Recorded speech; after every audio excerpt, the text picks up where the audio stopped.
In 1875, the ownership of the most valuable waterway on earth changed hands in a single night. The ruler of Egypt was bankrupt. He was selling his shares in the Suez Canal. The French were negotiating to buy them. And the British Parliament was not in session. On the evening of November the 25th, the Prime Minister of Great Britain sent his private secretary to the home of Lionel de Rothschild, the richest banker in England, with one request: lend the British government enough money to secure the most strategic waterway on earth before the French closed the deal by morning. Rothschild asked one question: how much? The answer was £4 million. Rothschild did not pause. He saw what £4 million would buy, not canal shares but control of the most strategic waterway on earth. He said yes before the question was finished. No documentation was signed, no collateral was requested, no contract was drawn up. A £4 million loan to the British government was approved on a gentleman's handshake over dinner. By morning the shares were purchased. 176,602 shares, 44% of the Suez Canal Company, transferred from Egypt to Britain in a single night. Egypt had built the canal. Egyptians had died digging it. And ownership changed hands overnight, in a private deal between a banker and a prime minister conducted over a meal. Within 7 years, Britain would invade Egypt. Within 10 years, a British official would be running the country. Egypt would not regain control of the canal until 1956, 81 years later. £4 million.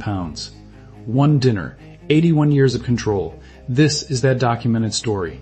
Drop where you are watching from in the comments right now. And stay to the end. This one goes deeper than you expect. The Suez Canal was not a British idea. It was not a British project, and Britain did everything in its power to stop it from being built. In 1854, a French diplomat named Ferdinand de Lesseps obtained a concession from the ruler of Egypt to build a canal connecting the Mediterranean Sea to the Red Sea. The canal would cut through 100 miles of Egyptian desert and eliminate the need for ships to sail around the entire continent of Africa. It would reduce the journey from London to eastern colonies by 4,000 miles. Britain opposed it from the start.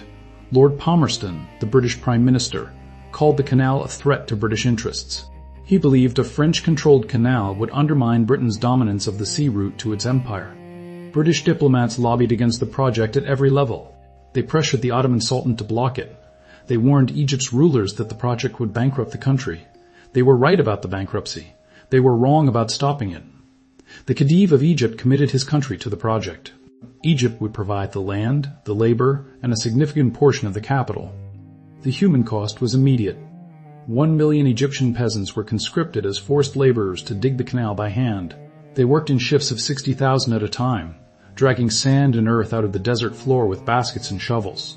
Thousands died from cholera, dysentery, and exhaustion. No accurate count of the dead was ever recorded because no one in authority considered their deaths worth counting. The canal took 11 years to build. It cost Egypt £16 million, roughly £1.6 billion in today's currency. European construction firms overcharged at every stage. Egypt paid 325 million francs for railways that cost 75 million francs to build. The port of Alexandria cost £1.5 million to construct, but Egypt was billed £2.5 million. Every European contractor who worked on the project inflated his invoices, knowing that the Khedive would pay whatever was demanded, because the canal was his legacy and his pride would not allow him to question the cost. The Suez Canal opened on November 17, 1869. It was celebrated as one of the greatest engineering achievements of the century. The Khedive hosted the most extravagant opening ceremony in modern history, inviting every monarch and head of state in Europe. He commissioned an opera house in Cairo for the occasion. He built new palaces along the canal route for his guests. He illuminated the entire canal with gas lamps for the ceremonial first passage. He spent money he did not have to impress people who were already calculating how to take what he had built. Thousands of European dignitaries drank the Khedive's champagne and admired the Khedive's canal, and returned home to their capitals where their bankers were already preparing the loans that would take it from him. Within 6 years of the canal's opening, 4/5 of all shipping passing through it was British. Britain had opposed the canal, tried to sabotage it, and lobbied against it for 15 years. And now British ships used it more than any other nation on earth. The canal was Egyptian. The labor was Egyptian, the dead were Egyptian, the debt was Egyptian, and the profit was European. But the canal was not what the European bankers really wanted. The canal was the bait. What they wanted was Egypt itself, and the debt that built the canal was the mechanism that would deliver it. When Khedive Ismail came to power in 1863, Egypt's national debt stood at £3 million. By 1876 it had reached £90 million, roughly $9 billion in today's currency. In 13 years, the debt had multiplied 30 times. The money had not been stolen. It had been borrowed from European banks at interest rates that no solvent borrower would accept. Some loans carried rates of 12%, others reached 18%. At least one was issued at 27% annual interest. These were not the terms of legitimate commerce. These were the terms of a trap. The banks knew exactly what they were doing. Egyptian bonds were sold on the London and Paris exchanges at massive discounts, meaning Egypt received far less than the face value of the loan, but was obligated to repay the full amount, plus interest. A loan with a face value of £100 might be sold to Egypt at 65, meaning Egypt received £65 in cash, but owed £100 in principal plus annual interest on the full amount. The difference, £35, was profit for the bankers before a single interest payment was made. This was not an accident of the market.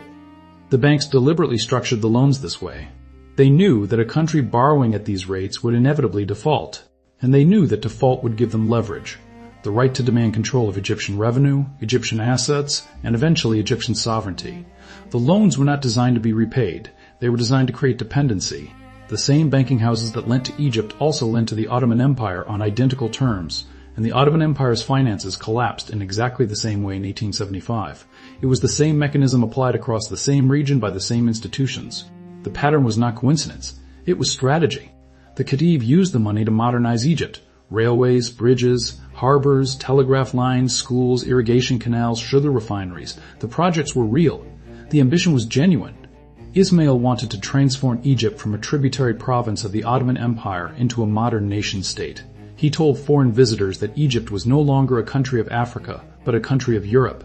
But every project was financed with debt. Every contract was awarded to European firms at inflated prices.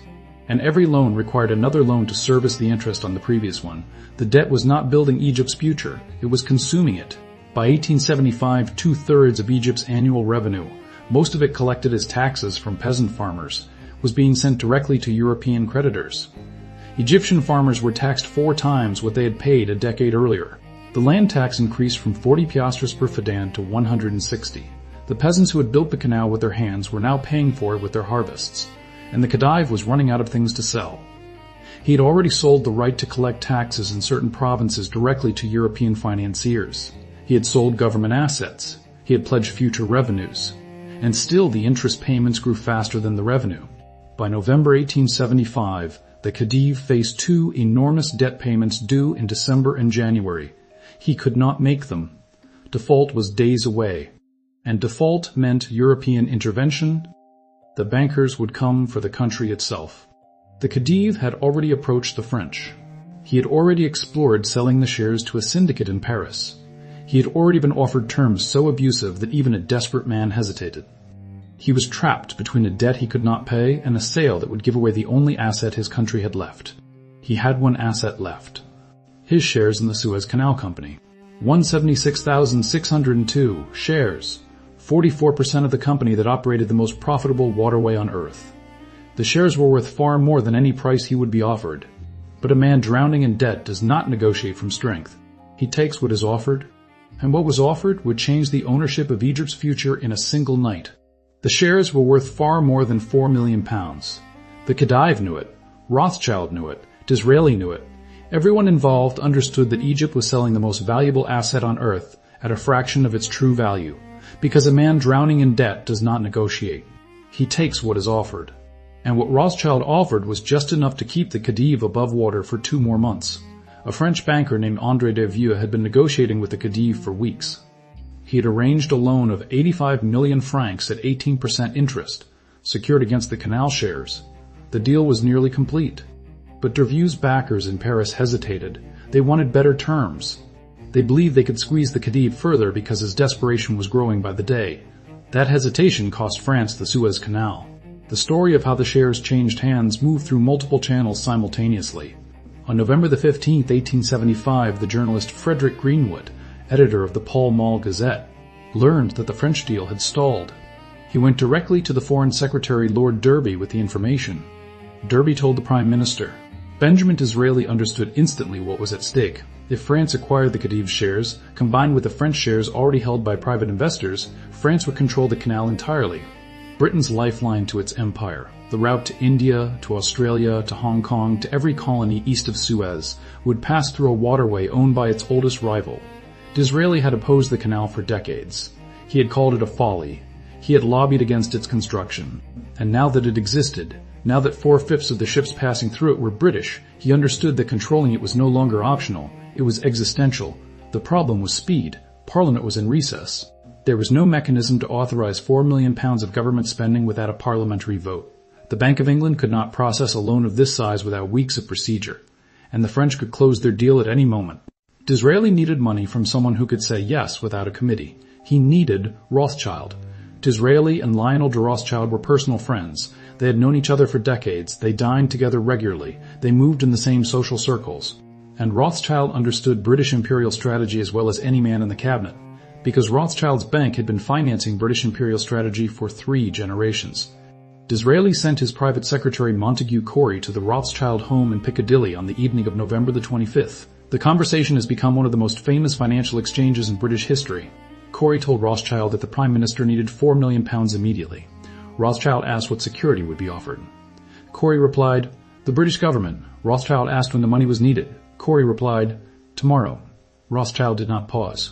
He saw what £4 million would buy, not canal shares, but control of the most strategic waterway on Earth. He said yes before the question was finished. The loan was approved at 2.5% interest, a rate so favorable it was essentially a gift between friends. Disraeli had not consulted his full cabinet. He had not informed the House of Commons. He had obtained the personal approval of Queen Victoria by letter, and nothing else. The French government was informed after the fact. The French ambassador was furious. He protested to every European capital. He found no support. Lord Derby told him calmly that Britain was fully entitled to take part in the control of the highway to its empire. Disraeli wrote to Queen Victoria that evening. His note was brief and triumphant. "It is just settled. You have it, madam." The Queen replied, "It is indeed a great thing." The Khedive received his £4 million. It covered his December and January payments. By March, he was in debt again. The $4 million had bought him 60 days. It had bought Britain 81 years. But the purchase of the shares was not the end of the story. It was the beginning. Because once Britain owned 44% of the canal, it needed to protect its investment. And the mechanism it used to protect that investment would strip Egypt of every remaining shred of sovereignty. In 1876, less than a year after the share purchase, Egypt suspended payment on its debts. The Khedive could not service the loans. The £4 million from the canal shares had been consumed by interest payments within months. Egypt was formally bankrupt. The European creditors did not forgive the debt. They did not restructure it on favorable terms. They took control.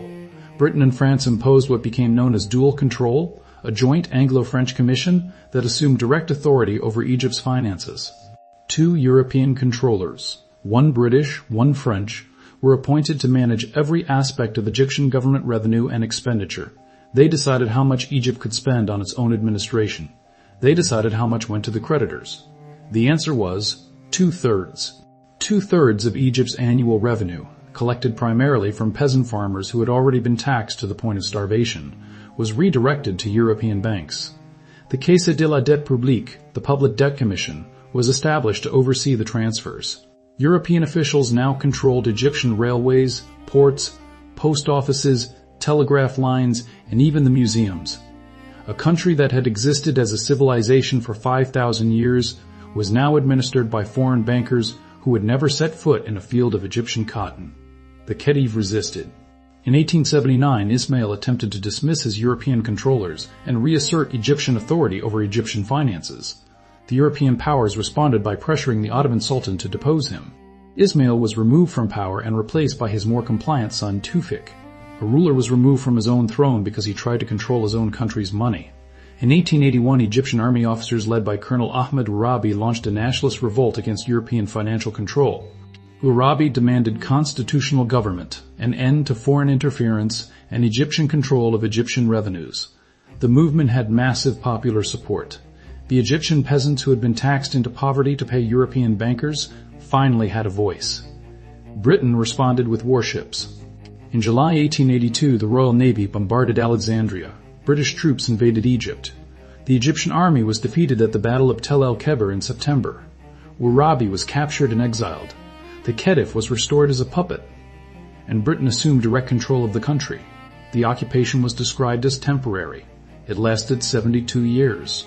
Lord Cromer, Evelyn Baring, a member of the Baring banking family, was appointed British Consul General in 1883. His title suggested diplomacy. His authority was absolute.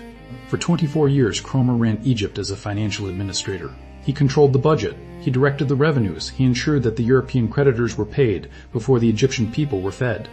The same Baring family whose bank had been lending to sovereign nations across Latin America and the Middle East for decades now had one of its own running the country that Rothschild's loan had delivered to Britain. The man who ruled Egypt for a quarter century was a banker, not a general, not a diplomat, a banker. From the same banking world that had lent Egypt the money that bankrupted it. Cromer reorganized Egypt's finances with a single priority, debt repayment. He reduced government spending on education to almost nothing. By 1901, Egypt spent more on servicing its European debt than on education, health, and public works combined. Egyptian children went without school so that European bondholders could receive their dividends on time. Cotton became Egypt's primary export, not because Egypt chose it, but because British textile mills needed the raw material.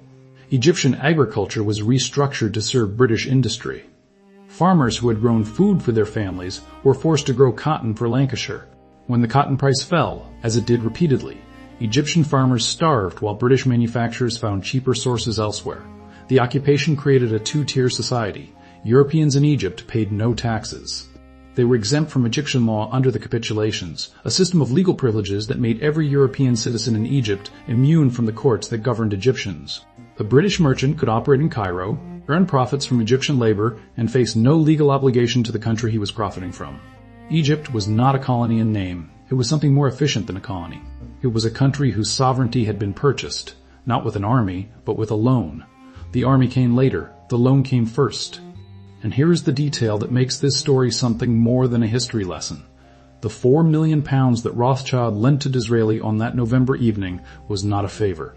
It was an investment. And the return on that investment reveals exactly who profited from Egypt's destruction. Rothschild lent £4 million at 2.5% interest. The loan was repaid in full by the British government within months, using funds authorized retroactively by Parliament through the Exchequer Bonds Act of 1876. Rothschild's risk was zero. His borrower was the British government. His security was the full faith and credit of the most powerful empire on earth. And his profit was £100,000 in interest, earned in weeks on a handshake made over dinner. But that was the small profit. The large profit belonged to the British state, and to the financial system that now controlled Egypt. The shares Disraeli purchased for £4 million were eventually valued at more than $30 million. The British government earned annual dividends from its canal shares that grew every year as traffic through the canal increased. By the early 20th century, the Suez Canal was the most profitable waterway on earth, and Britain held 44% of it. Egypt received none of those dividends. Egypt had built the canal. Egypt had forced 1 million of its citizens to dig it. Egypt had paid £16 million for it. And Egypt had been forced to sell its shares for $4 million, a quarter of what it had cost to build, because European banks had lent it money at 27% interest until it could not breathe. The mathematics of the transaction tells the complete story. Egypt spent £16 million building the canal. It sold its shares for $4 million. It lost £12 million on the sale alone. The canal then generated hundreds of millions in dividends over the next 80 years, none of which went to Egypt. And the debt that forced the sale continued to grow, with interest, for decades after the shares were gone. The canal that Egypt built generated profits for decades. Those profits flowed to London and Paris. Not to Cairo, not to the families of the men who died digging it, not to the farmers whose taxes had paid for the construction and then paid again for the debt that the construction created. And the financial control went deeper. Once Britain controlled the canal and the Debt Commission controlled the revenue, British capital poured into Egypt on Britain's terms. British firms operated Egyptian railways. British companies controlled Egyptian cotton exports. British banks managed Egyptian government accounts. Egypt became what historians would later call a veiled protectorate, formally independent, actually captive. The Khedive sat on his throne. Lord Cromer made the decisions, and the revenue flowed to London. In 1914, when the First World War began, Britain formally declared Egypt a protectorate and deposed the Khedive entirely. The pretense of Egyptian sovereignty was finally dropped. The country that had built the canal was now officially a possession of the empire that had bought it for £4 million over dinner.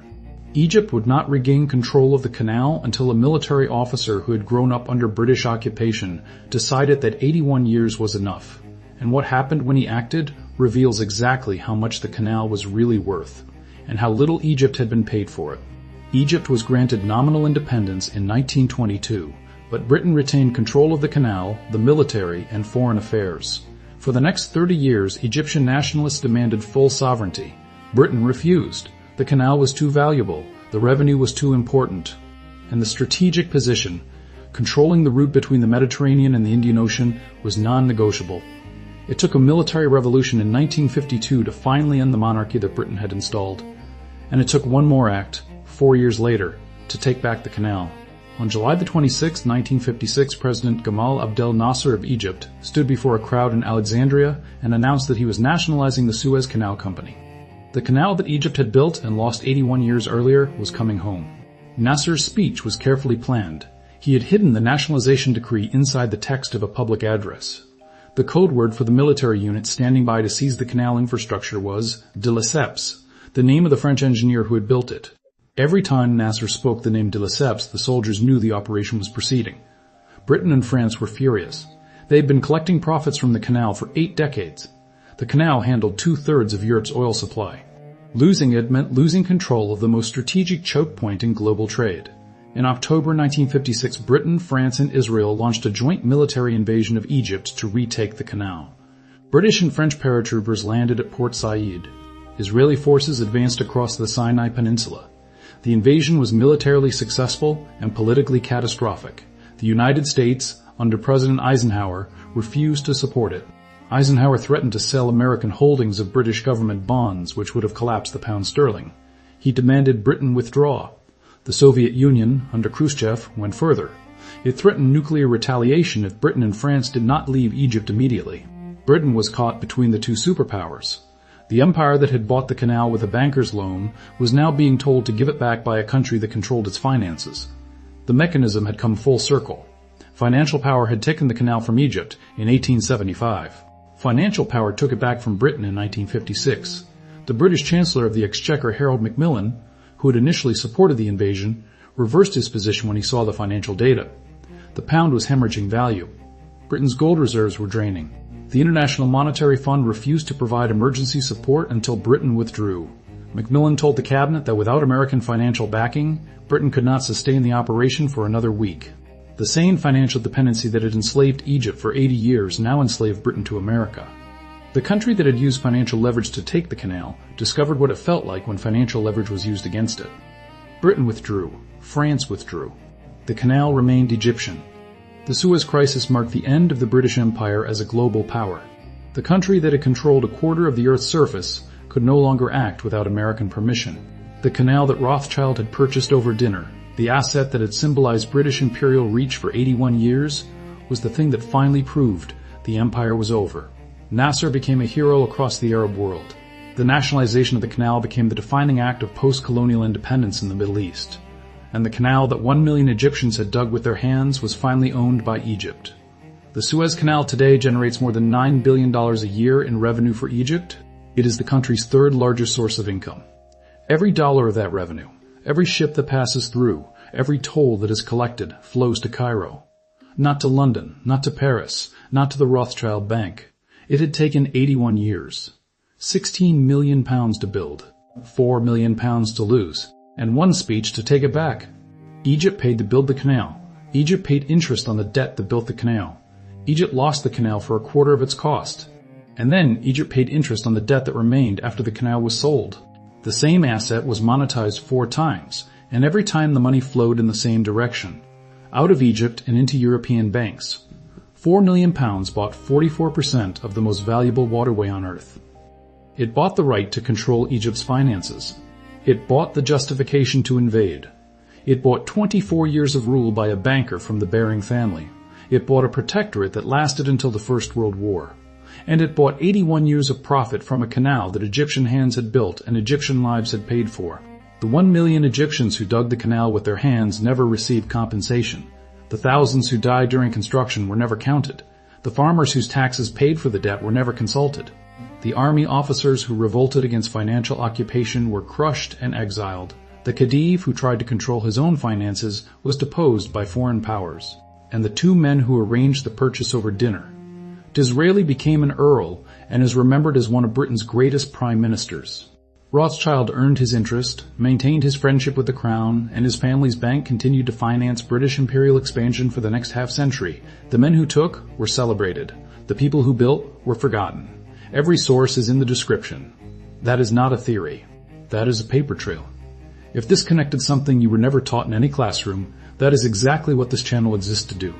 Every video on this channel follows the money through the primary source archive. Subscribe if you follow the paper trail.